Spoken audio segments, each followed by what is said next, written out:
शिवसेना उद्धव बाळासाहेब ठाकरे पक्षाचे इंगळी शहर प्रमुख केशव पाटील आणि त्यांचे सहकारी सुरेश लोहार, संभाजी पाटील, शानूर नाईकवडे, बबन पाटील, विजय जाधव, मधुकर भातमारे, गणेश नाईक, उमेश शिंदे, संदीप कदम, अप्पा सोमोरे, राम मिठारी, अभिजित पाटील, निजाम पटेल, डॉक्टर भीमराव पाटील आदींनी इंगळी आणि परिसरातील प्रश्नांसाठी 12 ऑगस्टपासून 3 दिवस गावातील सर्व व्यवहार बंद ठेवत आमरण उपोषण केलं होतं.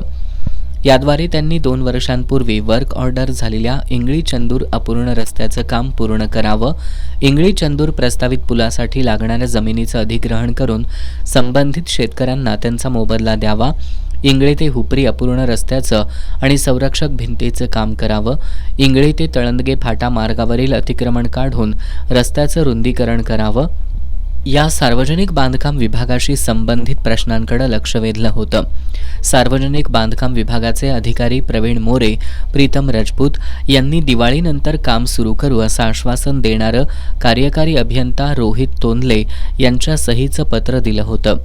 परंतु त्या आश्वासनानुसार अद्याप कामं सुरू झालेली नाहीत.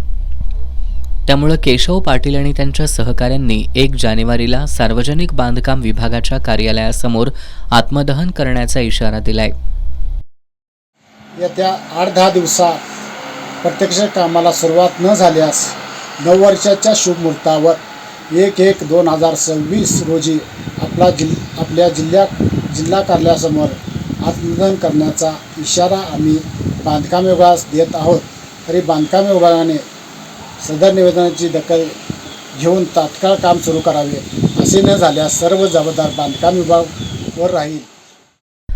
इंगळी आणि परिसरातील सार्वजनिक बांधकाम विभागाशी संबंधित प्रश्नांकडे सार्वजनिक बांधकाम विभाग दुर्लक्ष करत असल्यामुळं ठाकरे गटाच्या पदाधिकाऱ्यांनी नववर्षाच्या पहिल्या दिवशीच आत्मदहन करण्याचा इशारा दिलाय.